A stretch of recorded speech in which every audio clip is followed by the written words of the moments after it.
السلام عليكم ورحمة الله وبركاته. ازيكم عاملين ايه؟ لو مهتم بالجديد والمفيد في عالم التطبيقات اشترك في قناتي. في قناتنا بندور كل يوم على الجديد في عالم التطبيقات واللي بيوفر وقت ومجهود عليك. مش محتاج تتعب نفسك، كفاية تشترك وتفعل الجرس عشان يوصلك شرح الأحدث التطبيقات المحلية والعالمية لتغيير استخدامك لتليفونك.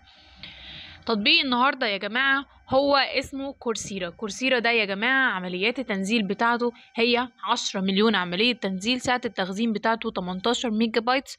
التقييم بتاعه يا جماعة واخد 4.8 تقييم. ده شكل البرنامج يا جماعة. كورسيرا بقى بتتكلم عن ايه؟ كورسيرا ده منصة تعليمية بتكلمك عن تعليم مهارات ووظائف. ايه هي كورسيرا؟ كورسيرا منصة تعليمية عبر الإنترنت بتقدم لك مجموعة واسعة من الدورات التدريبية والبرامج المتخصصة في جامعات وشركات عالمية رائدة. فكرة البرنامج هي بتعتمد على توفير منصة مرنة وسهلة للاستخدام، بتتيح للدارسين تعليم مهارات جديدة في مجالات متنوعة زي البرمجة وعلوم البيئة والتسويق وإدارة الأعمال والعديد من المجالات الأخرى. مميزات كورسيرا يا جماعة هي مجموعة واسعة من الدورات، بتقدم لك آلاف الدورات اللي بتغطي مجموعة واسعة من المجالات، بتتيح ليك اختيار الدورات اللي بتناسبك واهتمامك وأهدافك المهنية. مرونة في التعلم، هي بتوفر لك وقتك الخاص ووفقا للجدول الزمني بتاعك. شهادات معتمدة تقدر ان انت تحصل عليها خلال الجامعة اللي انت بتقدم فيها او اللي الدورة مقدماها. بتقدر ان انت تحطها في سيرتك الذاتية للحصول على اي وظيفة او للحصول على وظيفة افضل. اسعارها بتكون معقولة وكمان فيها دورات مجانية. عيوب كورسيرا بقى يا جماعة هي الحاجة الانضباط الذاتي، وده بيتطلب التعلم عبر الانترنت درجات عالية من الانضباط الذاتي والالتزام. عدم وجود تفاعل مباشر وبعض الدورات بتكون مكلفة.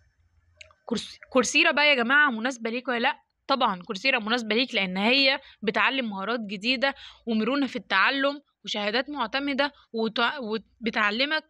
يعتبر من أفضل الجامعات اللي هي ممكن تفيدك في شغلك بعد كده.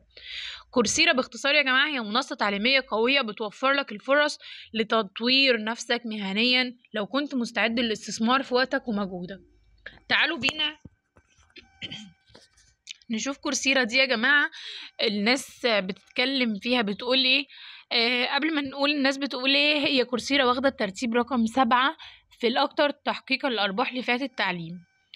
كورسيرا ناس كتيرة بتشكر فيها وبتقول ان هي منصة وتعليمية حلوة جدا، بس الناس بتقول المراجع السلبية فيها ان هي ما بتدعمش اللغة العربية في الاختبارات، وفيها كحاجات غير مجانية في جميع اللغات، وكمان ان هي فيها طريقة الدفع بالبطاقة وما فيهاش طرق تانية غير بطريقة الدفع بالبطاقة، وان هي كل شيء فيها كذب ووهمي.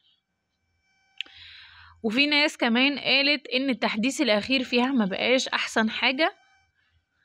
هستنى تعليقاتكم يا جماعة وهستنى اشوف رأيكم.